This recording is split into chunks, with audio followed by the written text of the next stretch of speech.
کاتتان باش بینەرانی عزیزی پێشەنگ تیڤ. خۆشحاڵە من بنار مستەفا بۆ چوارشەمەیەکتر دێمەوەلاتان بۆ پێشکەشکردنی بەخشی ڕاستەوخۆی بەرنامەکانی پێشەنگ تیڤ. ئازیزان، بەرنامەکانی ئەمڕۆمان 28 حوزەیرانی 2023 لە دوو تەوەری سەرەکی پێکهاتووە. سەرەتا سەبارەت بە کوشتنی تیرۆری خواناس ئوریا و کەیسەکانی تیرۆر لە کوردستان بە گشتی بابەتمان دەبێت و پاشان سەبارەت بە کار و چالاکیەکان و فشارهێنان لە دەرەوەی کوردستانەوە بۆ سەرتەسەڵاتدارانی هەرێم بەرنامەیەکی ترمان دەبێت. وەکو هەموو جارێک ئێوەش دەتوانن با پرسیار و سەرنج و تێبینیەکانتان بەشداری بکەن. لاگەڵمان بن بۆ بەرنامەکانی ئەمڕۆمان.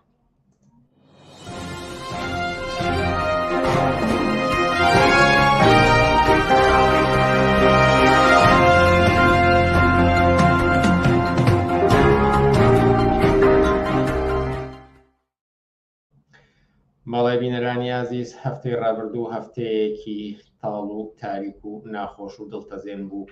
کاتێک کە لاوێکی 25 ساڵ تیرۆر دەکرێت لەسەر بنەمای جیهانبینی. ئێمە وێڕای ئەوەی کە سەرخۆشی لە کەس و کار و ئازیزانی خواناس ئوریا دەکەین، خۆمان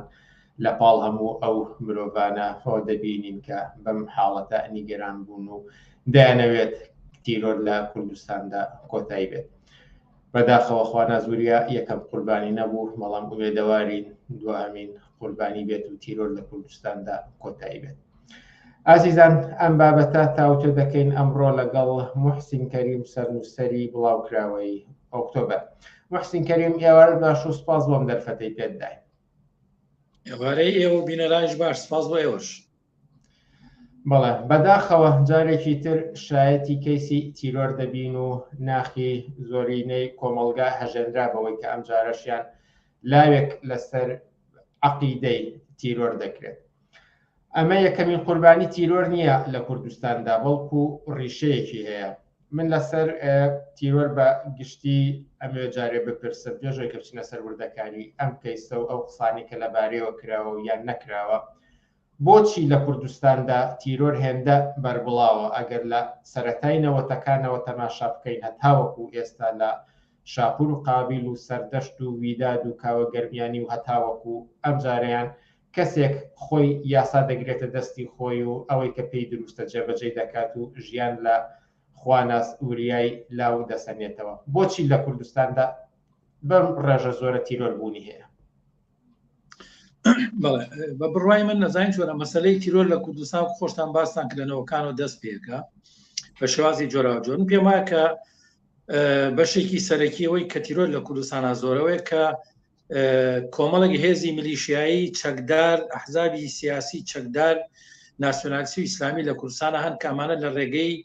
کێشمەکێشی خۆیان لەگەڵ یارانی سیاسی خۆیان لەگەڵ دەنگی ناڕازی بەوان لە ڕێگەی تیرۆرە بەنە پێشەوەن بڕوان بە جەدەل و بە مناقەشەی سیاسی نیە، بڕوان بە دیالۆگی سیاسی نییە و هەمیشە بۆ چاوترسانکردنی نارەکانی خۆیان بە چاوترساندنی کەسانێک کە دەنگ هەڵا بڵێن دژی ئەوان پەنا بۆ تیرۆرە بن. یعنی نەگەر لەم کەیسەی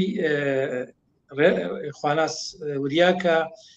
لەلایەن کەسێکەوە کە بابڵێن ئالوودەیە بە فکری ئیسلامی تیرۆرەکرێ، بەڵکو خودی یەکێتی و پارتی خۆیان دەستیان بردە بۆ تیرۆر لە بەرامبەر یەکتریانی، لە بەرامبەر خودی ئەم دوو هێزەیانی تیرۆریان لەگەڵ لە بەرامبەر یەکتریان کردووە، چ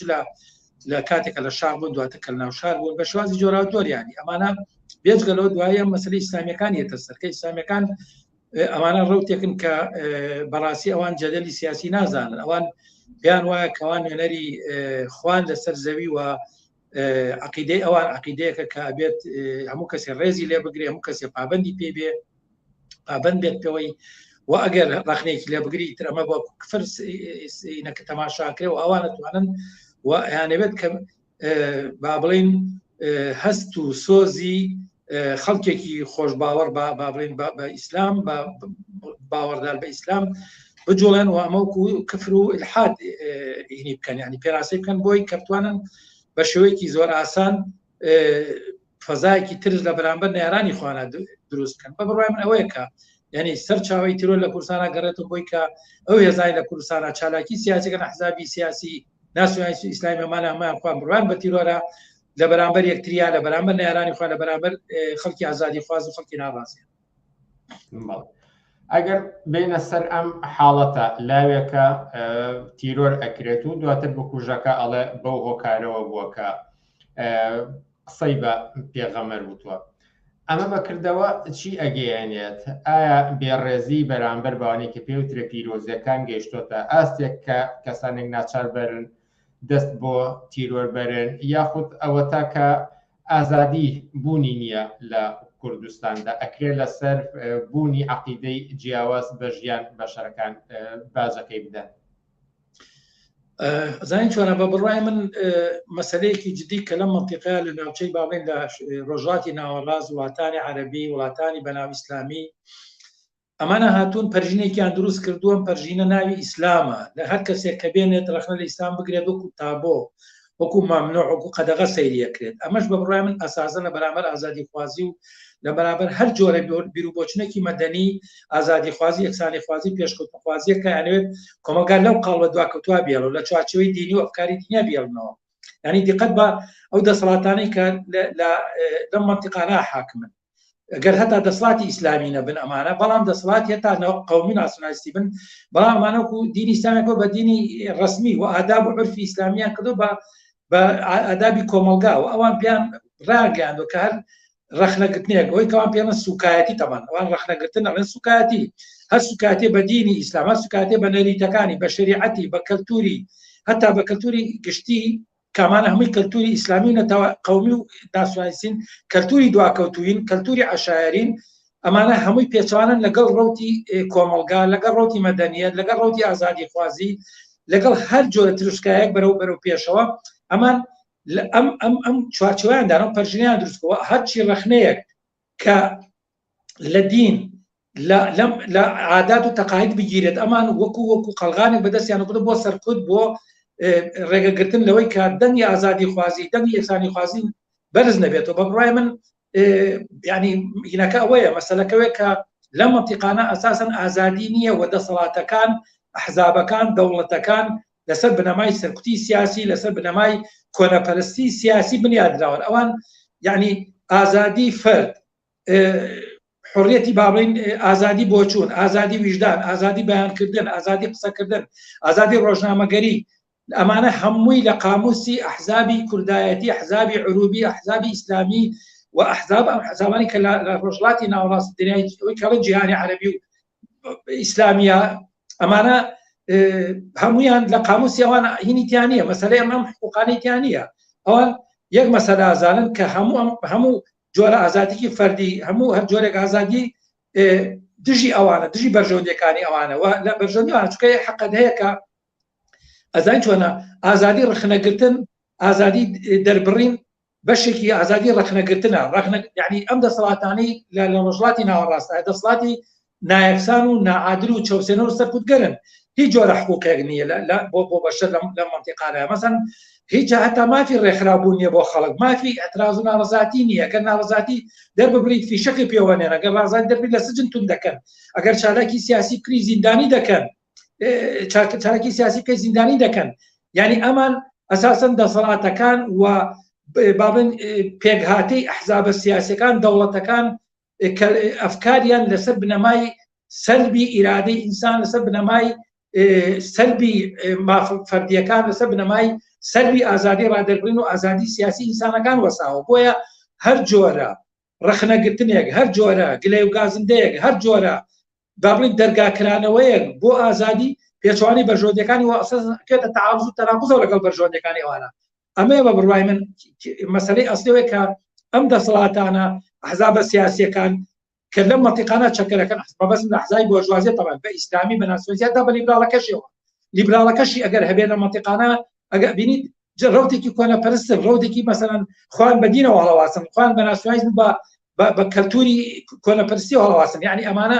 هەتا ناسیۆنالیزمێکی غەربی نین، مەسەن دیقەت بە هەتا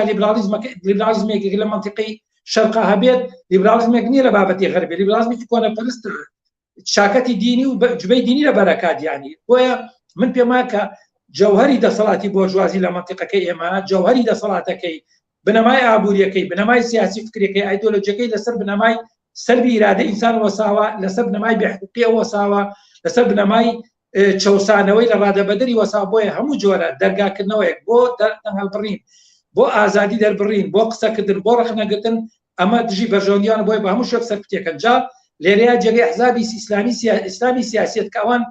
یعنی ڕوتێکی تا سەرمۆخ کۆنەپەرست و دژە ئینسانین یعنی ئەمان هەتا لە ڕۆتە ناسیۆنیستەکان کۆنەپەرستن و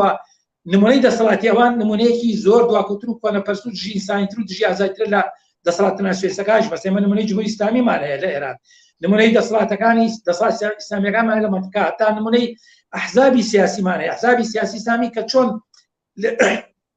نەک لە بەرامبەر ڕادەربڕین هەتا لە بەرامبەر جۆرێک لە ئازادی جلپۆشینە ئەمانە دەستیان بۆ تێزاب ڕشتن بە قاچی کچانە هینە کرد دەستیان بۆ ئەوە لە ساڵەکانی نەوەکانە کە کاتێکە دەرفەتیان بۆ کرابوو لەو فەزای شەڕی ناوخۆیان توانی بیان تۆزێ دەستیان بکرێتەوە بەرحەڵ پەنایان بۆ جۆرە کارانەش بکاتە ئازادی جلپۆشیشیان لە خەڵک سەربە کردەوە بۆیە شتێکی سیر نییە کە ئەم هێزانە ئەم ڕەوتانە لە بەرامبەر هەر دەنێکی ناڕازی هەر جۆرە دروستکایەکی مەدەنیەت کرانەوە ئەمان ناڕەحەت بن و پەنابەرن بۆ تیرۆر چکەمان زان چۆن جەدەوە کوتم لە پرسیارەکانی لە وەڵامەکەی پێشەوتم ئەمان قودرەتی جەدەلی سیاسیانیە قودرەتی جەدەلی فکریانی ئەوان یعنی بۆشە هینی فکری ئەوان بۆشە لەسەر ناکسانی ڕاوەستاوە لەسەر نەعەدالەتی وەساوە لەسەر زوڵم ناوەساوە لەسەر تەحقیری ئینسان ڕاوەساوە لەسەر تەحقیری ژن ڕاوەساوە لەسەر تاقیری مناڵ ڕاوەساوە لەسەر تاقیری کرێکا و زەحمەکێش ڕاوەساوە بۆیە هەموو ئەمانە ینی هەر جۆرە تروسکایەک ئەوێتەوە ینی کێشە و تعارض و تەناقضێ لەگەڵ بنەما و ئەساسەکانی ئایدۆلۆژیا سیاست اقتصاد تەفەکر و نەریت و ئەخلاقاتی ئەوانە بۆیە حتمما پێ حساسن وە وەکوتیشم تەبانچێکێکی ئاسان بەدەستیانی تیرۆرە تیرۆر کەس خۆی ناکە بەخانێ سەمەی لەم کەیسەی کە تۆ باسێکی مەسەن کەسێک ساوەڵێ من لەبەرەوەی کەم کەس قسەی بە محەممەد وتووە ئەمە معلومە فەزایەکی ترە کە ئەکرێ قسەی لەسەر بکەیت بۆچی وای لێ هاتووە بۆچی ئێستا کەسێک ئابە بشکڵە ڕایەگەێنێ لە کاتێکە مەسەنمە لە ناوکان حیزبە ئیسلامیەکانمانە بینی کەسێک توکان مەلاکرێکار فتوایەوەی بچن بەسەر خەڵک کوژن وە چەکدارەکانی ئەوانەیە کرد ئێستا ئەم کەسە کەم جەریمەی کردو پێشمەرگێکی نیشتیمانیە لە هێزەکانی هەفتایە بەڵام لە ئەنگلی مەسەن ڕەوتە ئیسلامیەکانە مەسەن ئەوەی کە لەسەر سوسیال میدیا بڵاوبۆتەوە ئەم کەسە نەوعێک لە سەمپاتی بەلای مەلا هەڵۆ ئەمانە بۆ کە دەرگیان بۆ کراوەتەوە شەو تا بەیانی تاوارە ئەمان لە دژی ژن لە دژی ئینسان لە دژی مەدەنیەت لە دژی هەر دانێکی ئازادی خواست لە دژی هەر جۆرە کرانەوەیکی کۆمەلگا ئەمانە خەریکن جەهل ئەڕێژن لە بەراو کۆمەلگا ویانە کۆمەلگا بەرەو دوا بڕن کۆمەلگا فەزایەکی خراپ فەزایەکی خەتەرناک فەزایەکی نائەمن نائارام لە کۆمەلگا دروستکەن کە بە بڕای من ئەحزابی دەسەڵاتدار لەمە ئیسفاداکە تا فەزا نائەمن بێت تا فەزا ئالوودە بێت تا فەزا تێک بچێت حتمما کە زمینەی گەشەی کۆمۆنیزم زمینەی گەشەی سۆسیالیزم زمینەی گەشەی مەدەنیەت زمینەی گەشەی کرانەوە و ئازادی زمینەی ئەمانە زەعیفە بێت یعنی ترس و هین ئەبێت زاڵەوێ بەسەر خەڵکا ترس لە قسەکردن ترس لە هەر شتێوتن مەسەڵەن تا نازانێت لە کێوە بۆی بەرزەبێتەوە نازانێت مەسەڵەن دیقەت بە ئەمە دەستگای ئاسایش نییە بێ بگرێمە دەستگای پۆلیس نییە بۆ بگرێمە دادگای بێ دادگای بکە ئەمە هەر کەسێک دەتوانێت هەڵسێت و لە کونێکەوە بەرز بێتەوە مەسەڵەن کەسێک تیرۆر بکات یانی ئەمە خەتەرەکەی بە بڕای ئەم فەزای کە دروستکە فەزایکی ئالوودە فەزای تیرۆر فەزایکی نەئارامە کاتا تۆ ناتوانین دژنەکەت کێیە ئەکرێت لە دراوسەکەتەوە لە بەرز بێتەوە فیشیکی بێنەوە بکوژێ ئەی لێرەدا ڕۆڵی دەسەڵات چۆن هەڵدەسەنگێنن بۆ گشتی دەوترێت دەڵێت لە هەر جێگەیەکە تیرۆر ئەنجام درا و تاوانبار دیار نەبوو ئەوە دەسەڵاتی لەپشتە بەڵام وەکو ئاماژەی پێدراوە ئەم جارە کەسەکە دیارەکێەوە دەوترێت دەستگیر کراوە بەڵام ئەوەی جێی سەرنجە دەسەڵاتداران هیچیان لەبارەوە نەوتوە تەنان دەستگا ڕاگەیانەکان تەنها هەواڵەکەیان بڵاو کردێت و بە پێچەوانەی زۆر حاڵەتی ترکە بەرپرسان بە نۆرە دێنێت قسەی لەسەر دەکەن و تەکید لەسەرەوە دەکەنەوە کە یاسا سەروەرە و لە پاڵ قوربانیەکانە ڕاوەستن و هەتاوەکو دوای بەڵام لەم کەیسی تیرۆریە خامۆشیان هەڵبژاردووە بەڵام تاوانبار گیراوە ڕۆڵی دەسەڵات بەگشتی چۆن هەڵدەسەنگێنن زانین چۆنەوەی بەڕای من جەریمەیە کراوە و کەسێک تاوانبارەوە گیرێت زۆر حکمەتی تیانە بەڕاستیە زانین چۆنەمە لەژێر زەخت و فشاری گشتیایە کە مەجبور نەمە بکەن بەڵام یەک حقەتێ ببینین یعنی ئەوان ژنگەیەکیان دروست کردووە لەم ژینگەیە ئەمانە دروست بوون لەم ژینگەیە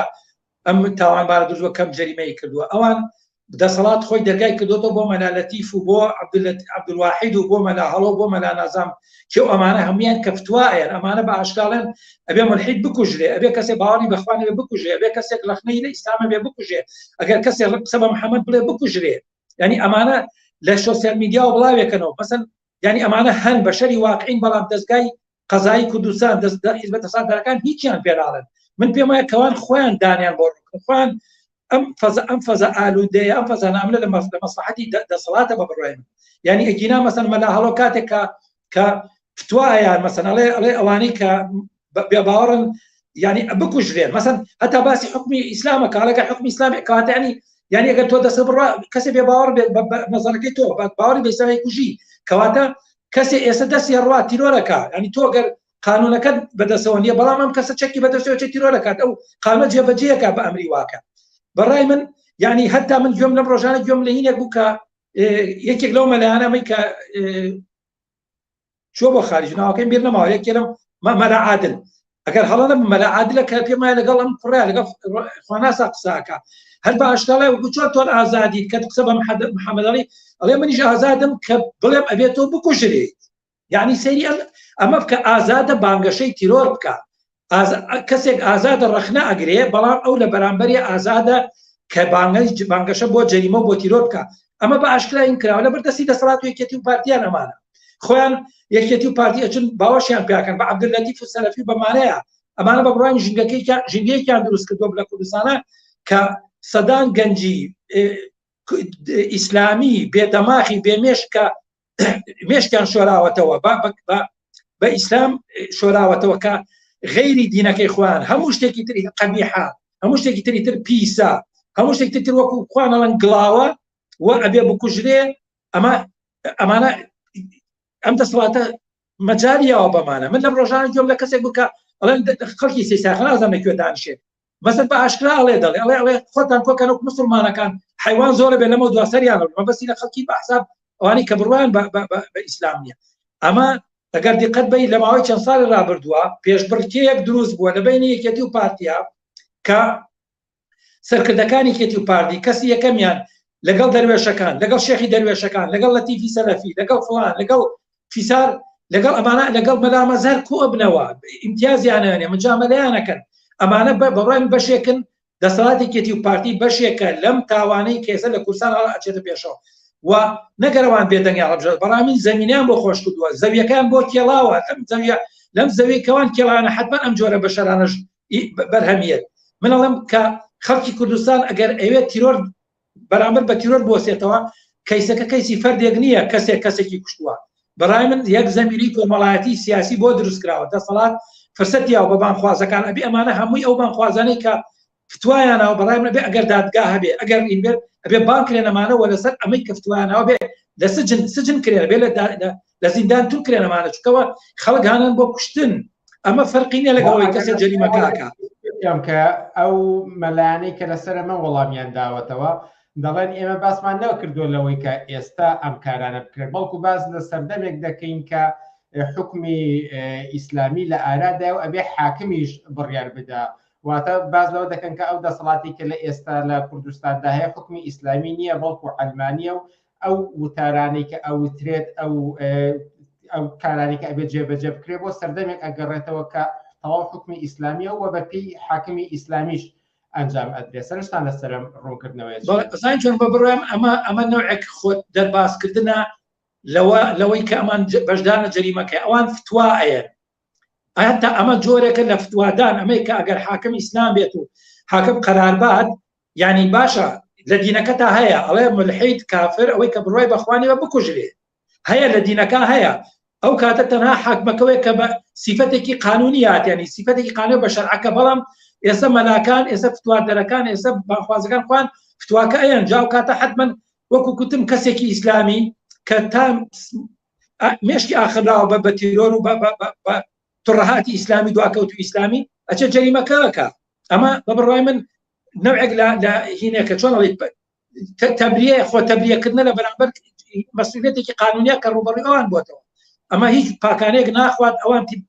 بانگەوازی تیرۆریان کردووە هەتا بەمەش کە ئەڵێن ئەمە یعنی ئەوان تەییدەکەن کە کەسێکەر ملحیدەوێ بکوژرێ بەڵام مەبێ حاکمی ئیسلام بڵێ لە شەڕەکەتا هەیە ئەمە ینی تۆ قەناعەت بەمە هەیە جا ئەوەی کە ئەمڕۆ جێ بۆ جێوەجێ ناکرێ لەبەرەوەی کە پێت مەسئولیەتێکی قانون لەسەر شانی خۆ وەکو فەرد نەجادەیت مەلا هەڵە خۆی نەجادات بەڵام جەریمەکە بە کەسێکی ترەکە مەلا فڵان کەس خۆی نەجاتە بەڵام جەریمەکە بە پێڕەوەکانیەکە ئەمانە درۆکەن بە بڕای من خۆیان بە خەڵکە نەکبەتەکە بەو خەڵکەی کە بابڵێن مێشکی ئاخراوە بە توڕهاتی ئیسلامی بۆ گەناوەکانی ئەمان ژەهراوەکانی ئەمانی چۆتە مێشکۆ جەریمەکانەکەن حتمما ئەمان خوان تەبرێکە تۆ دیقەت بە کاتی خۆشی شەڕی ناوخۆ بوو مەسەڵەن بەرزای جەلال تاڵبانی تیان ئێمە وڵای ئێمە خەتامانی وڵای ئێمە شەڕمان نەکردووە وڵای ئێمە خەتای خەڵکی ترە خەتای پێشمەرگەی خەڵکەکانی خوارەوە کێ بڕوا بەم قساکە لە کاتێکا کە یعنی خودی شەڕەکانی ئەمان خودی کەس یەکەم یەکێتی و پارتی مەسعود بارزانی جەلال تاڵبانی هەڵکی سێنەی شەڕەکانی بینی پارتی وەکێتی بوون بەڵام من خۆم بیرمێت هەتا مەسعود بارزانی بەگاڵتەوەی مام جەلال ئەرێ کلیلی یاشی لە گیرفانی توان نییە لە نەوەکانە کە باسییان کردوانە هەموو شتێ بەدەچۆ دوانەیە بەڕای من جۆرێک لە ساختە چێتیە زۆرێک لە کڵاوبازیە ئەمانە بە بڕای من مجریمن ئەو کەسەیە و جەریمەی کردو ئەو کوڕی کوشتووە چەند مجریمە ئەوانەی کە فتوایان ناوە کە هەتا بەم جۆرەش تەبریدینەکە بەڕای من مجریمن ئەمانە ئەوەی کاڵێت حکمی شەرع بەپێی حکمی شەرع دەسەڵاتی ئیسلامی حکمیوان بە و حاکمی ئیسلامی کە بەڵام لە دینەکەیە ئەڵێ ئەوەی کە مرتەدە ئەمرەکەی کوشتنە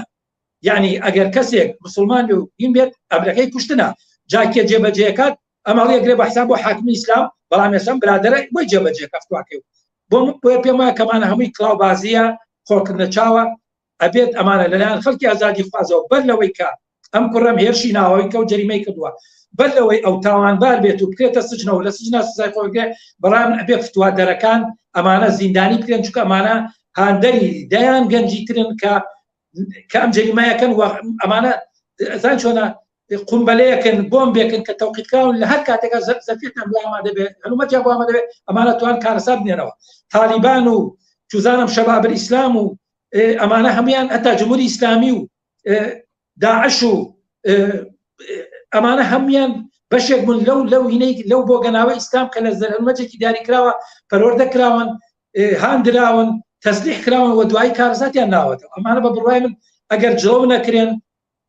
لەلایەن خەڵکی ئازادی خوازی کوردستانەوە خەتەرناکن و دەسەڵات ئیشی بەمانەیە دەسەڵات بڕاوەتەوە بەڕای من دەسەڵاتی یەکێتی و پارتی بڕاونەتەوە لە بەرامبەر خەڵکان ومێدیان بە خەڵک نەماوە ئەزان خەڵک هەج ڕۆژێ بێت فەرسەتی بێ ئایان ڕوخێنێ بۆیە ئەیانێ بۆ گەناوی دروستکەن کە کارەسات ڕووبات وە خەڵک بە هیچ شوێک نەتوانێت کە دەست بۆ ینی زای جۆرە هەموو جۆرانگای بەرەو پێشەوە کە لە بەرژۆنی خەڵکی زەرەریەوانە بۆیە هەچی بۆ گەناو هەچی زەرکاوە ئەمان بەڕێی خەڵکایکەن بۆی خەڵک لەو زەرکاوە بچەقە و کارەسات و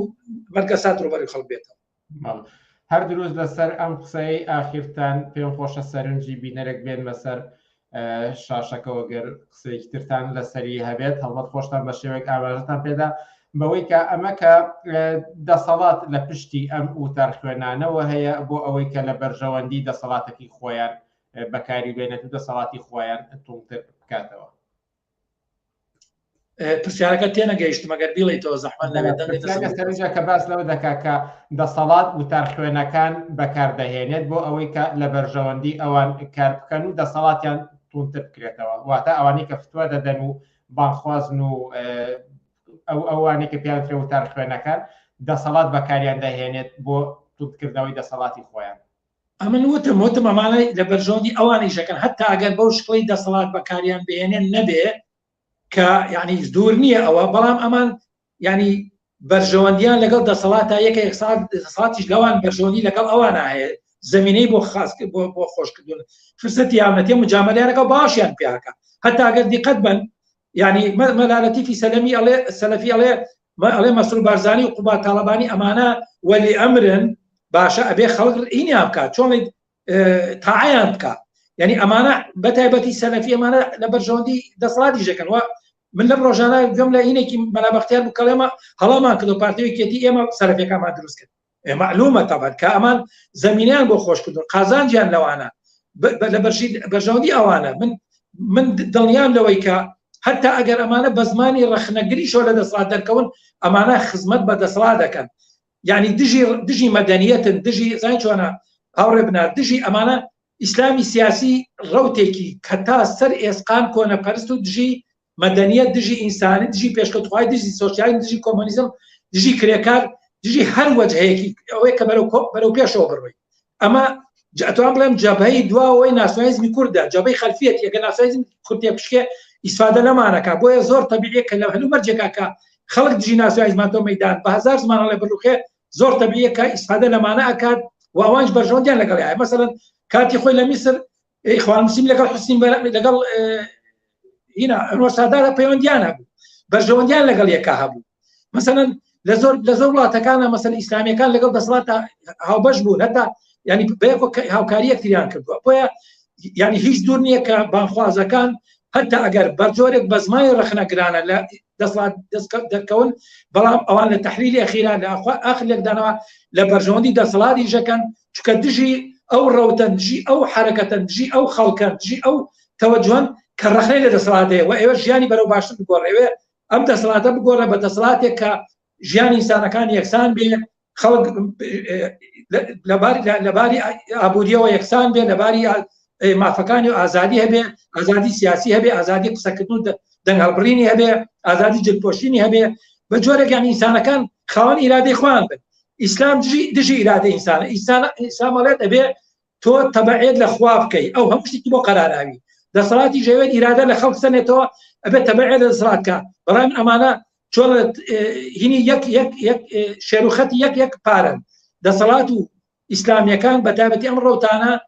لە پاڵ یەکا وەسەون هەتا ڕەوتە سیاسیەکانی ئیسلامی سیاسی کا بە جۆرێک لە ئۆپۆزیسیۆنی شابوون ئەمانە تەکمیلەی دەسەڵاتیان کردو بۆی کە دژی تەمەدن و دژی کۆمۆنیزم و دژی یەکسانی خوازی هەز ڕەوتێکی پێشکەوت خوازی کە لە تەحریقە ئەمە ئەوێت ئامانجوەیە کە دەسەڵات گۆرە بەرەو هەناسێکی باشتر کە لە بەرژەوەندی خەڵکی لەکاو زەحمەتکێش و مەدەنیەت و کرانەوە بێت. پرسیار و سەرنج زۆر هاتووە کۆیانەکەمەوە دواتر بە چەند ڕستەیەک ئاماژەی پێدا بەڵام پێشەوە یەک پرسیاری زۆر جەوهەری و مهم ئەوەیە کە نەمانەوێت ئەم تیرۆرە ترسێکی لای زۆرێک دروست کردووە لێرە بەدووە خەڵکی چی بکات ئایا بێدەنگ بێت و سکوت هەڵبژێرێ بۆ ئەوەی کە سەلامەت بێت و دوور بێت لە مەترسی تیرۆر یاخود ڕێگەیەکی تر لە بەردەستا هەیە بۆ ئەوەی کە بتوانێت ئازادانە تەعبیر لە جیهانبینی خۆی بکات. هەورە بلال زین چۆن هەمیشە لە بەرامبەر زوڵما بەرەنگاری هەبووە ینی مەسەڵەن تۆ دیقەت بە ینی من پێم وایە کە نەکترساندن لە بەرامبەر ئەم جەریمە ئەم تیرۆرەیە ینی مەسەڵەن دەسەڵاتی بەعزی استبداد و وحشەتی هەبوو بەڵام خەڵک مقاومەیە کرد ینی خەڵک لە ینی بە گیانی خۆی مقاومەیە کرد جمهوری ئیسلامی هەموو ڕۆژ جەریمەکە بەڵام خەڵک بە گیانی خۆی مقاومەکە خەڵکی ئێران هاتۆتە سەر جادە بە گیانی خۆی دژی و هاردترین و دڵندەترین دەسەڵاتی ئیسلامی و بۆژوازی شەڕەکە لە بەرامبەر تیرۆریزمی ئیسلامی خەڵک مقاومەی کردووە ئازادی خوازان قوربانیانەوە بۆیە بەڕای من مەسەلەیەکێک کەڵێ باشترین دیفاع هێرشکردنە باشترین بەرگری هێرشکردنە بەڕای من ئەبێ هێرشێکی فکری سیاسی لە دژی ئیسلامی سیاسی لە دژی ئیسلام لە دژی بۆ ناسیۆنالیزمی کورد لە دژی باگراوندی و هەتا کەلتوری کۆمەڵایەتی دواکەوتوی ئیسلامی عەشیرەتی کوردایەتی شەڕێکی فکری شەڕێکی نەریتی تەقلی باڵین فەرهەنگی لە دژی ئەمە دەست پێ بکرێت سەر لەپاڵ شەڕی سیاسیە لەگەڵ دەسەڵات و لەگەڵ مەحزابانە بەڵام بەڵای من شەڕێکی فەرهەنگی شەڕێکی فکری شەڕێکی باڵین فەرهەنگی لە بەرامبەر ئەمانە پێویستە دەست پێ بکرێت و پێویستە خەڵکی ئازادی خواست پێویستە خەڵکی ڕۆشنبیر ئەوانی کە لایەنگری عیلمانێتن لایەنگری مەدەنیێتن لایەنگری ئازادی خوازین لایەنگری دەنگی ئازادن لایەنگری ئیرادەی بەشەرن لایەنگری کەرامەت و حیسەتی ئینسانن ئەبێت هجوم دەست پێ بکەن بۆ ئەمانە بەڕای ئەمانە هیچ نین ئەمانە ترسنۆکن ئەمانە زای چۆنە ئەگەر هین بن دەست نابن بۆ تیرۆر تۆ ئەگەر متمانە مەخوانە بێت جەدەلی سیاسیەکەن شەڕی فکریەکەن بەڵام لەبەرەوەی کەوان ئەدۆڕێن یەکەم قسە ئەدۆڕێن ینی پەنا بۆ سەرکوتە بن هەمیشە دەسەڵاتە سەرکوتگەرەکان دەسەڵاتە بۆ ژوازیەکان کە قودرەتی مقابلەی خەڵکیان نەبووە پەنیان بۆ قەتوعام بۆ کوشتار بێت بەڵام هەمیشەش خەڵک لە مەرحەلەیەکە بەسەریان سەرکەوتەوە مەسەڵەن نمونەکانی وەکوتم سەدام حوسێن ڕژێمی شاهرێسەر جمهوری ئیسلامی حوسنی مبارەک ڕژێمی بن عەلی ئەمانە هەمیان دەسەڵاتی سەرکوتگەری وحشی و دڕندە بوون بەڵام خەڵک ڕاستە فترێکی زۆر تەحملی کردووە خۆی خواردوتەوە خۆی ئامادە کردووە قوربانیەوە بەڵام سەرنجام لیان ڕاپەڕیوە بە بڕوای من یعنی باشین هجوم باشترین دیفاع هجومە وەبێ بەڵای من ئێستا حرەکەیەک لەلایەن ئێمە کۆمۆنیستەکان حیزبی کۆمۆنیست خەڵکی ڕۆشنبیری ئازادی خواست یەکسانی خوازان ژنان و پیاوانی یەکسانی خواست هەموو لایەنگرانی عیلمانەت و مەدەنیەت و کرانەوە و دەنگی ئازاد ئەبێ شەڕێکی سیاسی فکری فەرهەنگی لە بەرامبەر ئەمانە بەڕێ بکرد وا بێت تیرۆریزم بکرێتەوە بە کونی خۆیان وا بێت خەڵکی کوردستان ینی خەڵکی کوردستان بتوانێت بە ئازادانە تعبیر لە خۆیان من پێ دەڵێم بە هەزاران کەس هەن بەڕاستی بە هەزاران کەسن کە یعنی وەکو من و تۆ بیرەکاتەوە بەڵام فەزایکی بۆ دروستکراوە فەزای کۆمەڵاتی کە جورئەتی نییە دەنگی خۆی بڕەکەم حەزەکە ئەگەر ئازادی هەبێ بە بڕای من پێم ئەگەر ئازادی هەبێ ئەگەر سەرکوت نەبێ ئەگەر ئەم جۆرێک تەقلیدێکی سەخیفی کۆمەڵاتی کە فەرز کرا بەسەر کۆمەلگانە بێت بە بڕای من خەڵک زۆر لەوە ئازادی خواتر و مۆدێرنەکان ئێستا هەیە و ئەرێسا تعبیر لە خۆیەکە منەڵم هەزاران کەسەیە کە لە دڵەوە پێی خۆشە کە ئازاد بێت پێی خۆشە کە چی ئەوێت بیڵێت پێی خۆشە چی لەبەرکە بیکە ڕخنەی لە دین هەیە ڕخنەی لە ناسیۆنالیزمە ڕخنەی لە ئەفکاری دواکەوتووە ڕخنەی لە عەداو تەقاعدی کۆنەیە بەڵام ناچار کراوە لەژێر فەزایەکەوەی دروستکە ناچارکەوە کە بە جۆرێک مجاملەیەکە منەڵم ئەبێ پێشەنگانی ئەم شەڕا پێشەنگانی ئەم قاومەیە ئەم بەرەنگاریە دەست پێ بکەن من پێما ڕێزێکی فراوان لە پشتی ئەم خەڵکەوە لە پشتی ئەم پێشەنگانەوە هەیە کە دیفاع لە ئازادی لە کرانەوە لە ئازادی فەرهەنگی ئازادی سیاسی ئازادی فکری و ئازادی کەلتوریەکە ئەو سەرنجانەی کە هاتوون ئەگەر زۆر بە کورتی تەنها ئاماژەیان پێ بدەم و دواتر خۆتان ئەگەر لەگەڵ دواوتە تا وەڵامێکی هەمووی بدەنەوە یەکەمیان تەنها سەرنجەکە دەوترێت کە بۆ ئاگاداریتان ئیخوان موسلیمین بوو کە ساداتی تیرۆر کرد سەرنجێکی تر هاتووە باز لەوە دەکا کە ئەڵێ ئەم ئیسلامە بۆمبێکی چێنراوە لە کوردستاندا و هۆشداری ئەوەش دراوە کە ڕەنگە ساڵانێکی تر بێنە سەر ماڵانی خەڵکو بڵێن نوێژ دەکەی یان نە ئەگەر وەڵامەکە نەرێنی بوو ئەوە بڵێن ببوورە نوێژ دەکەی یان بدەین لە ملت هێشتا ئەوەش ماوە لە کوردستاندا ئەگەر لەسەر ئەم سەرنجانە یاخود خۆتان قسەیەکی ترمابێت و بتانەوە دواوتێک پێشکەشی بکەن بڵێ زۆر سپاس ئەوەی کە ئیسلامیەکان ساداتیان کوشتەوان سادات دواتر وا بڵین کە چوو لەگەڵ ئیسرائیل ڕێکەوت ئیسلامیەکان لەسەرەوە کوشتیان بەڵام ڕەنگە هاوڕێژ بزانێت کە سادات بۆ فەتێکی ژەندامی ئیخوان موسلیمین بووە ئەوە حتما ڕەنگە ئاگادار بێ ئەوی تریانەوەی کە تەوان ئیسلام ڕاستێک ئەگەر جڵەویان بۆ شل کرێت خەتەرناکن من هەڵبەت پێم وایە کە ئیسلامی سیاسی لە کوردستان ناتوانێت دەسەڵاتگرێت مطلقاً ئەو قەناعەتم هەیە ئەوەی کە هەتا ئێستاش کە ئەم ئیسلامی سەلەفیە نفوزی باکەوەی یەکێتی و پارتین دانیان بۆ ڕۆکردون تۆ ئیسلامیەکان لە دوای 91 و لە 92 93 هەیەن و چەکدارن و هێزی گەورەی مادی تەسلیحیان لە پشتۆ بۆ جمهوری ئیسلامی دەوڵەتەکانی خەلیج هاوکاریەوەیان بەڵام هیچ کاتێ ناتوانیوە لە ڕێگەی دەنگدانەوە دەنگ بێنن و هەتا لە ڕێگەی ترۆرەکان شۆ بتوان مەسەن فەزای کوردستان ئالوودەکەن بۆی کە یعنی خەڵک تەسلیمی ئەوان بێ دیقەت بە تا ئێستا هێشتا فەزای ناسیۆنالیستی زاڵا گەر دیقەت بێ لە تا انتخاباتە ئەمان ناتوان دەنگ بێنن یعنی مەسەن هێزێکی وەکوونەوەی نوێ کە ئیسلامی نییە بە جۆرێک ناسیۆنالیستیە لەوان زیاتر دەنگێن ینی مەسەن هێزێکی گاڵتەجاڕی وەکوونەوەی نوێ ینی بۆیە بە بڕای من وەکو ئەو جانبەی نفوزی ینی فەرسەتی دەسەڵاتوانیان نییە بەڵام وەکوی کە بتوانن فەزا ئالوودەکەن فەزا نائەمنکەن بە هاوکاریەکێتی و پارتی ئەمە ئەتوانن بیکەن و ئەتوانێت لەگەڵ خراپبوونی دۆخەکەیە لەگەڵ بەرزبوونی ناڕەزاتی خەڵکە لە بەرامبەر یەکێتی پارتیا جڵەوی زیاتیان بۆ شۆکەن وەزعەکە خەرتەتر کە ئەوەی کەوتم زەرکاوێ دروستکەن یانی حتا مەسەن نمونەیەکتان بۆ باسکەم ئەوەی کە لە سوودانە ڕوویە لە سوودانە شۆڕشێک ڕوویە لە سوودانە 2-3 ساڵە مەسەن نائیستیقلالی سیاسیەیە ناتوان حکومەت دروستکەن بۆرژوازی ناتوانێت هێزی عسکەرەکەی ناتوانێت خەڵک لەسەر جادە بوو بەڵام سەرنجام یەک شەڕی ناوخۆیان دروست کرد کارەسەتیان دروست کرد خەڵک ئاوارە بوو دەربەدەر بوو خەڵک لەو لە خەڵکێک کە شۆڕشی کرد بوو بە خەڵکێک کە ناچار بوو برسی ئاوارە کوژرا و یعنی هەموو ئیرادێکیان لەسەر دۆ شەڕێکی ناوخۆیان بوو یعنی ئەمەیە بە بڕای خەتەرەکە کە ئەمان ئەتوانن لەم هێزانی کە هەیە لەم جڕوجانەوانی کە دروستێکن جڕوجانەوەری ناسیۆنالیستی ئیسلامی ئەتوانن باندی مافیایی چەتەگەر و تاوانکار و ئینسان کوژ دروستکەن کە قەت و عام بکەن یان هەرەوەی کە ئەو برادەراڵێت زۆر تەبێ مەسەن وەکو چۆن تالیبان لە ئەفغانستان مەسەلەن ینی مەسەلەن بەو جۆرەی کە تا مەسەن ژنانێت بۆ ماڵەوە تەلەڤیزیۆن ئەشکێنێ مەسەن ڕیش بە زۆر خەڵک دانێتەوەی کەڵێ نوێژەکەیان نوێژ ناکەی بیکوژێ زۆر تەبێ ئەمانە بتوانن فەزا ئالوودە بکەن بەڵام بە بڕای من ئەمە لە هەلومەرجێکا بێت کە یعنی یەکێتی و پارتی زیاتر لە خەڵک تەریکەکەونەوە خەڵک ناڕازی بێ زیاتر ئەمانە بەرەنە گیانی خەڵک بۆیە هەر بێ لە ئێستاوە خەڵک بێ ئامادە بێ خەڵکم شەڕی لە بەردەما لەگەڵ یەکێتی و پارتیە من دڵنیام ئەماکە بۆیە ئەوان زۆر تەبیعی ئیسفادە لەم جڕوجانەوە بکەن و بێ خەڵک لە ئێستاوە ئامادە بێ بۆ ئەوەی کە ئەم شەڕەش لەگەڵم جڕوجانەوە بکە بۆیە بە بڕای من وەکوتم لە پاش شەڕێکی سیاسیە لەگەڵ دەسەڵاتە شەڕێکی فەرهەنگی سیاسی فکری لەگەڵ ئیسلامی سیاسی و لەگەڵ ئەم کەلتورە کۆمەڵاتی دواکەوتووە کە ئەبێت بەناوی مقدساتی دینی بەناوی مقدساتی قومی بەناوی عاداتی کۆمەڵایەتی بیپارێزن ئەبێ بەڕای من توور هەڵدرێت شەقی تێ هەڵدرێت ئەمە ئەبێ بشکێنرێت و ئەبێت نەریتی کۆمەڵاتی مۆدێرن کەلتوری کۆمەڵاتی مۆدێرن فەرهەنگی کۆمەڵاتی مۆدێرن لە کورسان جێبخرێت کە خەڵکی کورسان بەڕای من ئومێدی ئەمەی هەیە خەڵکی کورسان ناوێت بگەڕێتەوە بۆ 100 ساڵ 200 ساڵ لەمەوە پێش نابگرێتەوە بۆ کەلتوری دواکەوتوی ئیسلامی و عەشیرەتی و قەومی ئەمانە حزابی کوردایەتی هێنایان خەڵکی کوردستان بە بڕای من کەلتوری خۆشان لەمانە مەدەنیتر بوو ئەمان فەزای دواکەوتویان هێناوە بۆیە وەکوتم ئەبێ ئەم شەڕە کە خەڵکی کوردستان شەڕێکی لە بەردەمایە ئەم شەڕە بێ بکات و بێم شەڕە لەگەڵ دەسەودارەکانی لەگەڵ پاشکۆکانی دەسەڵات چاپکەکە هەر ئێستا مرۆتە ئیسلامیانە ئەم سەلەفیزم ئەمانی کە ئێستا مەجموعەی باخواز دروست بوون کە بەڕاستی ئەگەر دیقەت بە ئیدعاکانیان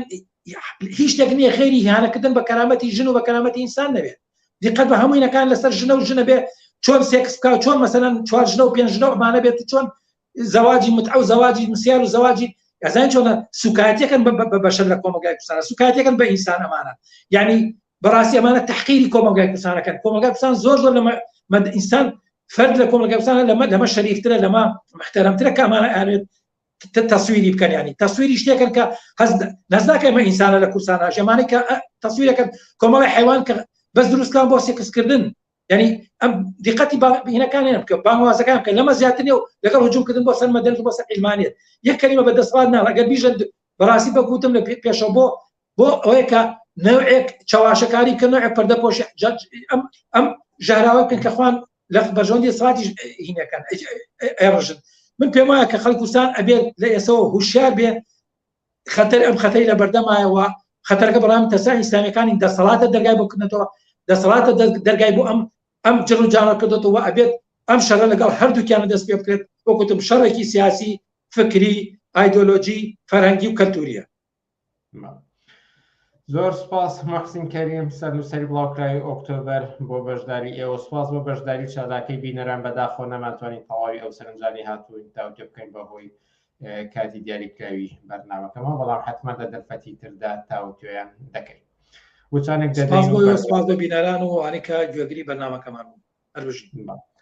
زۆر سپاس بۆیەوە وچانێک دەدەین و سەبارەت بە کار و چالاکی لا دەرەوەی کوردستان و چۆنێتی ڕاکێشانی پشتیوانی و کاریگەردانان و فشاری هێنان بۆ دەسەڵاتداران لە کوردستان بەردەوامان دەبێت وچانێک بدەینەوە دادا.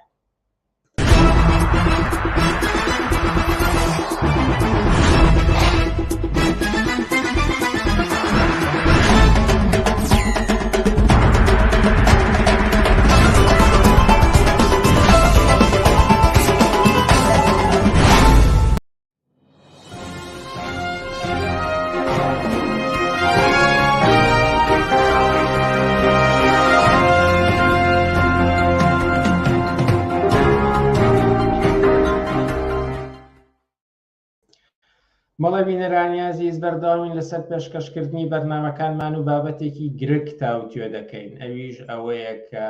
لەگەڵ بزوتنەوە ناڕەزایەتیە جەماوریەکانی کوردستان و ڕووداوی دڵتەزێنی وەک تیرۆری خواناس ئەوریا لە دەرەوەی کوردستانی شەپۆلێکی زۆر لە ناڕەزایەتی دەبینین بەڵام هەندێک جاریش بێ ئومێدێک دەبینین کە لە دەرەوەی کوردستانەوە ناتوانین کاریگەری دانین لەسەر ڕەوتی ڕووداوەکانی کوردستان. خۆشبەختانە ئێمە دەتوانین لەگەڵ نووری بەشیر چالاکوانی سیاسی و کۆمۆنیست گفتوگۆ بکەین کە ئەو مێژوویەکی درێژی هەیە لە خەبات و چالاکی لە دەرەوەی کوردستان و لە چەندین بواردا بەشدار بووە. نووری بەشیر سپاس بۆ تۆ بۆ ئەم دەرفەتە و سڵاو ڕێزمەیە بۆ بینەران و بیسەرانی پێشم تیڤ. ئێوە مێژوویەکی پێشتان هێن لە چالاکی لە دەرەوەی کوردستانە. بەڵێ توانیتانە لە ڕووداوی دڵتەزێنە ناڕەزایەتی بەڕێبخان پشتیوانی بۆ جەماوەری ناڕازی کوردستان ڕاکێشن و زۆر بەیدانی تری پێشەوە کەس پێم خۆشە گوێبیستی چەند نمونەیەکی دەرکەوتوو دڵخۆشکەرانە بکە لەماوەی ئەم ساڵی ڕابردووەدا ئێوە بەشدار بوون تیایدا و بە ئەنجام گەیشتن. سەرەتا بووم بەداخەوە بۆ تیرۆری خۆناس کە ئەمە یەکێکی تازەترین تیرۆرەکانە کە لە کوردستانە لە زیاتر لە 3 دەی ڕابردووە تاریخێکی زۆری هەیە تیرۆر لە کوردستانە چی لەژێر دەستی ئەحزابی ئیسلامی سیاسیە و چی لەژێر دەستی ئەحزابی ئاگادارمان دەکەنەوە کە دەنگەکە باش نییە ئەگەر وچانێکی بدەین و هەوڵ بدەین ئەو گۆڕێکدا بکەیت گوزارە بین ئەگەر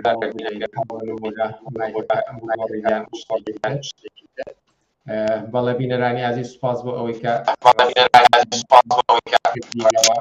دەنگەکە باش نییە هەوڵ دەدەین چاکی بکەینەوە. هەر لێرەدا ئاماژە بە چەند دۆکومنتێک بکەین کە پێشەنگ تیڤ ئامادەی کردبوو لە ڕابردوودا بڵاوی کردبووە بۆ نمونە دۆکومنتێکی تایبەت لەگەڵ سەردار عەبدوڵڵا حەمە سەبارەت بە بزوتنەوەی ئیسلامی سیاسی لە کوردستاندا دۆکومنتێکی 11 خولەکیە و سەرنج ڕاکێشە و لەوێدا زۆر ئاماژە بە و بابەتانە کراوەکە لێرەدا ئێمە باسمان کردوانەوەی کە ئێستا لە کۆمەڵگەی کوردستاندا جێی قسە و باسە ئەوەی کە ئایا کۆمەڵگەی کوردستان کۆمەڵگەیەکی مۆدێرنە ئیسلامی سیاسی بریتین لە کام هێزانە شانسی دەسەڵاتیان چۆن دەکرێت ڕۆبەڕووی ئەم بزوتنەوە ببینەوە دۆکومنتێکی سەرنجڕاکێشە هەڵبەت دووبارە ئەم بڵاوی دەکەینەوە دەتوانن تەماشایکەین. هاوڕێنەری بەشێستا باشە مایکەکەم لا بردووە بزانە چۆن ئێستا هەر خراپە دەرم جۆگیان بینەران شتێ بنووسن بزانن باشیان نا ئەگەر وانە بێ هیچ مەجالی شتەمان نییە چکە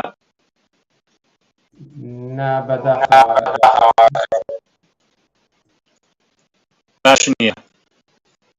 ئەگەر یەک تۆزیکە چۆنە ئێستا دەنگمە بیستن بینەرانی بەڕێز ئەگەر دەنگمە بیستم زان دەنگەکە چۆنە باشە ئەگەر باشە ئیدامەی بینەوە ئەگەر باشیش نیاڵی گرین بۆ بەرنامەی شتە چیان نووسیوە بەداخەوە باش دەویستێت کە باش نییە گوێگران دەنگەکە بە باشی وەختیوانیش نەگیرین و بەداخەوە سەرکەوتوو نەبووین لەم بەرنامەیەدا لەگەڵ نووری بەشیر بەرنامەیەکی زۆر سەرنجڕاکێش و گرنگمان بۆ ئامادەکردوین بەڵام بەڵێن ئەدەین کە لە دەرفەتێکی ترا حتمەن ئەم چاوپێکەوتنە ئەنجام دەدەین و بە هیوای بتوانین ئەو ناڕەزایەتی زۆرە فراوانەی کە لە دەروی کوردستانیشدا هەیە شکڵ بگرێت و بتوانن بە ئاسۆیەکی ڕۆشنەوە بەشدار بن دەو کار و چالاکیانەوە چۆنەتی کاریگەردانان و فشارهێنان بۆ دەسەڵاتدارانی کوردستان و ڕاکێشانی پشتیوانی لە دەروی کوردستانەوە بۆ ئەو بزوتنەوە جەماوەری ناڕازیی کوردستان تاوتێ بکەین حتمما ئەم چاوپێکەوتن دەرفەتێکی ترە ئەنجام دەدەین و بڵاوی دەکەینەوە. بەڵام ئەو دۆکومنتەی کە پێشتر ڕیکلامم بۆ کرد بە گرنگی دەزانم لەگەڵ ئەوەی کە ئێستا دووبارە باسی ئیسلامی سیاسی هاتوتەوە باسێکی گەرم لە کۆمەڵگەی کوردستاندا و چەندین قسە و باسی لەبارەوە دەکرێت. ئێمە لە پێشنگ تیڤ ساڵێک بەر لە ئێستا لە بەرنامەی پێشنگ دۆکدا دۆکومنتێکمان ئامادە کردبوو کە تیایدا سەردار عەبدوڵڵا حەمە سەبارەت بە ئیسلامی سیاسی لە کوردستان دەدوێت. بینەری ئەم دۆکومنتە بن و پاشانیش بەرنامەکانی ئەم هەفتەیە کۆتایی دێت. ئیسلامی سیاسی دەتوانێت هێزی ناڕزایەتی خەڵک پەرت و بڵاو کات یەکگرتوو نەبێت دەسەڵاتی کوردایەتی لەگەڵ ئیسلامی سیاسیە تاوکەری یەکتر دین لە دەوڵەت جیا بێتەوە.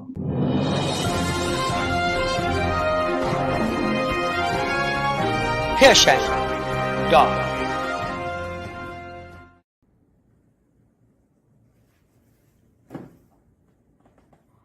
کۆمەلگای کوردستان کۆمەلگایەکی مۆدێرنە ئەوەی کە ئەمڕۆ ئەیبینین ڕێک پێچەوانەی ئەسڵی کۆمەلگای کوردی ئەگەر ئێمە بگەڕێنەوە بە ساڵەکانی هەفتاکان هەشتاکان ئەبینین مەسەرەن لەو سەردەما ژنان لە چه ئاستێکا بوون و کۆمەلگا مەسەرەن لە چه ئاستێکا بوو کۆمەلگا لە ئاستێکا بوو کە مەسەرەن دین وەکو ئەمرێکی تایبەتی بوو بۆ خەڵک خۆی پیادەیە کرد. ینی ئەوە نەبوو کە دەستێوەدانێکی سیاسی تیا بکرێت و کۆمەڵگە ڕاپێچ بکرێت بۆ ئەوەی کە ئەمڕۆ ئەیبینەوە کۆمڕێکە ئیسلامی سیاسی دەور و نەقشی تیا. تەماشا بکەین مەسەڵەن دۆکومنتەکان وێنەکان هەموو ئەوان پێ دەڵێن کە لە ساڵەکانی 70 و 80 کوردستان کۆمەلگایەکی مۆدێرن بۆ کۆمەلگایەکی دەنی بووە، ژن کوشتن نەبوو لەو کاتانە. شتێک کە ئەمڕۆ ئەیبینین ئیسلامی سیاسی باندێتی بەسەر کۆمەڵگە ئەو کاتە ئەوانەمان نەئەبینی. ئەو دەورەی کە ئیسلامی سیاسی ئێستا ئەیبینێ لە کوردستاندا بن پێم وایە هەمان ئەو دەورەیە کە کلێسا دەیبینی لە سەدەکانی ناوەڕاستدا کە لە ئەوروپا چ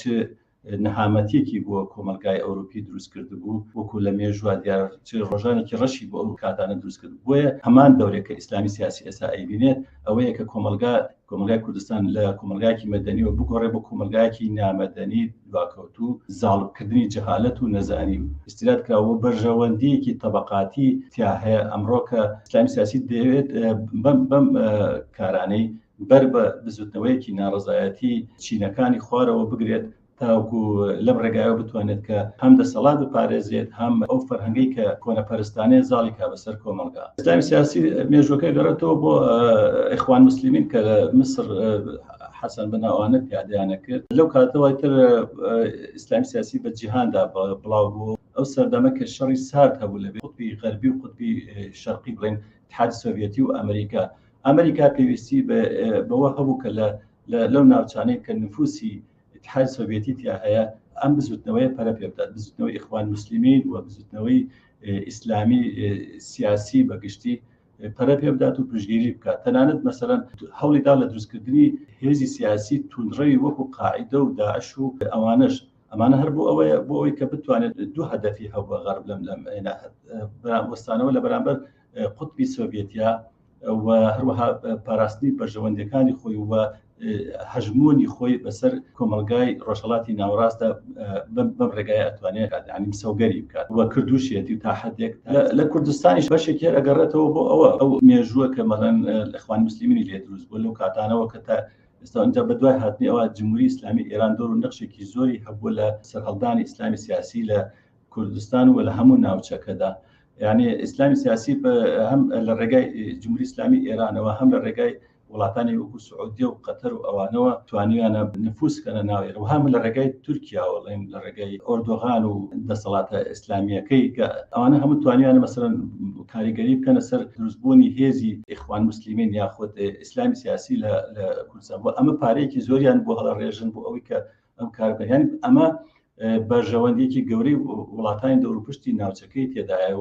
بە ئێران و قەتەر و سعودیە و کوێ و تورکیا و ئەمانە هەمووی و هەروەها لە بەرژەوەندی ئەمریکا و سیستمی سەرمایه‌داری جیهانیدایە چونکە بۆ ئیسلامی سیاسی دەتوانێت هێزی ناڕزایەتی خەڵک پەرت و بڵاو کات یەکگرتوو نەبێت. ئەم هێزێک کە مەسەڵەن خەتەری ئەوە کەم دەکاتەوە کە شۆشێکی بڵێن ئیشتراکی سوسیالیستی لە منتیقەکە سەر هەڵبات و هەژمونی ئەمریکا و سەرمایه‌داری لە ناوچەکانە یاڵێت هەژمونی ئەو وڵات کۆنەپەرستانەیە لە ناوچەکانە یاڵێت. بۆیە مەسەڵەن بە هەموو توانایان بە ملیارەها دۆلار لە هەموو ڕێگایەک ئیمکانیات سەرفەکەن بۆەوەی ئیسلامی سیاسی لە کوردستاندا کاریگەری خۆی دابرێت و وە کۆمەلگا ڕاکێشێت تاوەکو بەر بە بزوتنەوەیەکی شۆڕژگێڕانە بگرێت کە ڕوونەدا لە ناوچەکەدا. دەسەڵاتی ناسیۆنالیزم دەسەڵاتی کوردایەتی لەگەڵ ئیسلامی سیاسیە تاوکەری یەکتر بەبێ یەکتر نانکرێت و هەردووکیان لە بەرژەوەندی یەکتردان. من پێم وایە کە ئیسلامی سیاسی کارێکی زۆر باش بۆ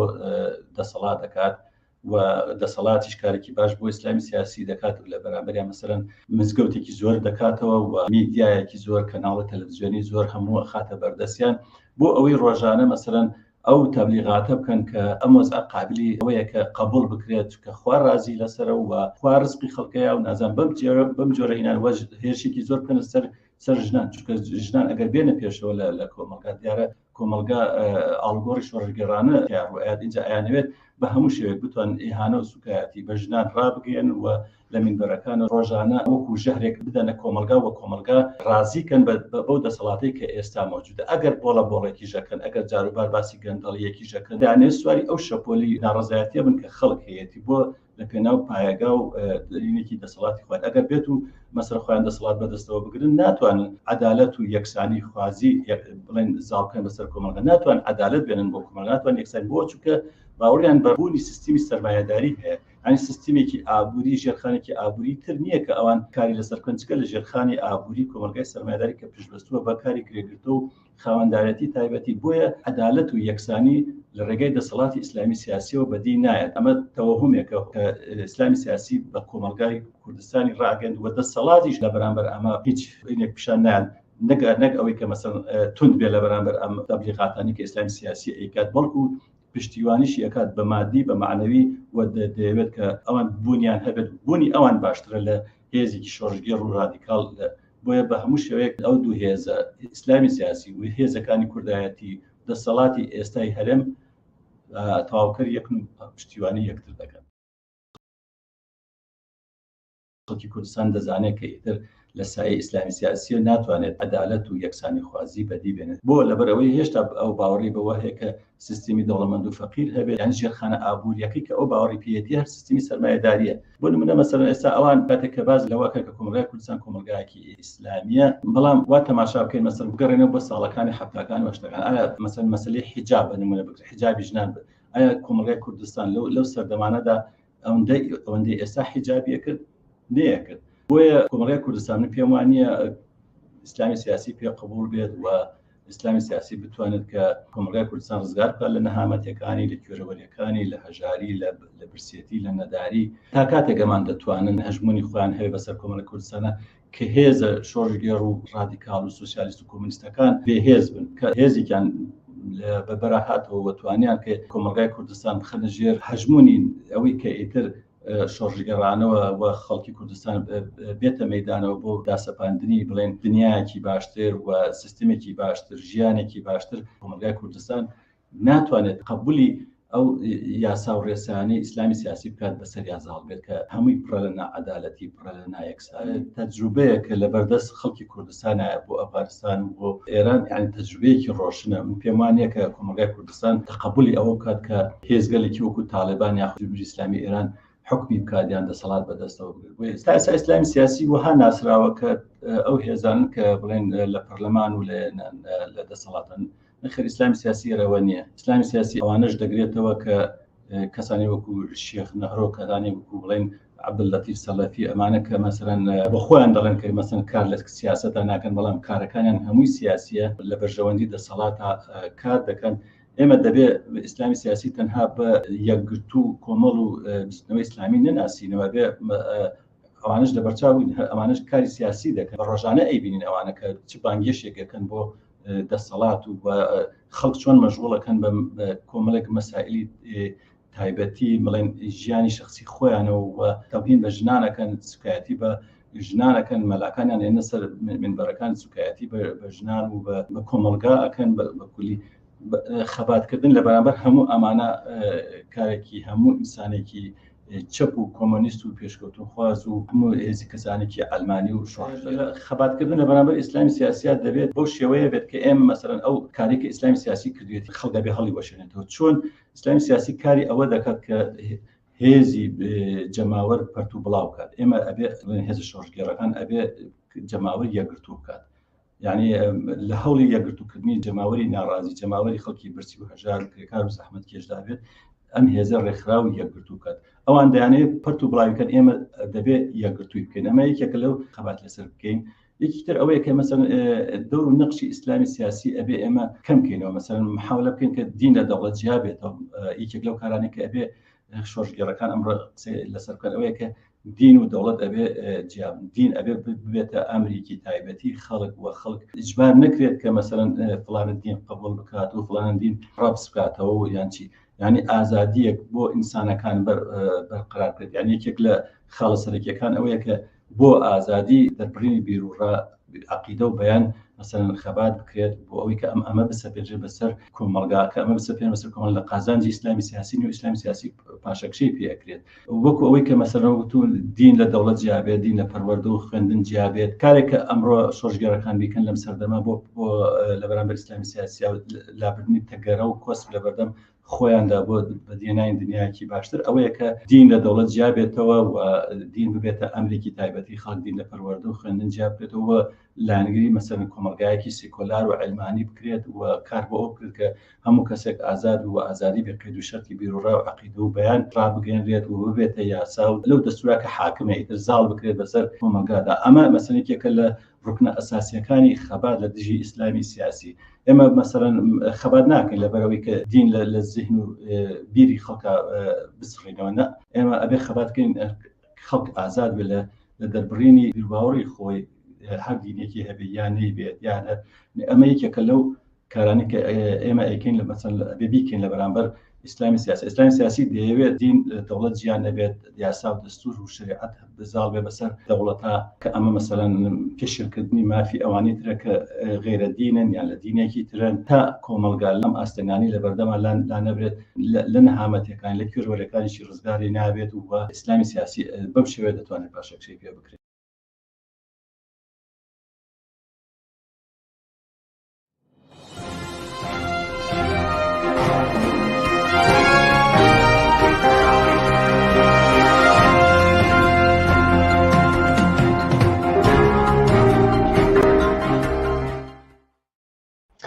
باڵێ بینەرانی عزیز، ئەوەی بینیتان پێشان دۆکمنتێک تایبەت سەبارەت بە ئیسلامی سیاسی لە کوردستان بە بەشداری سەردار عەبدوڵڵا حەمە.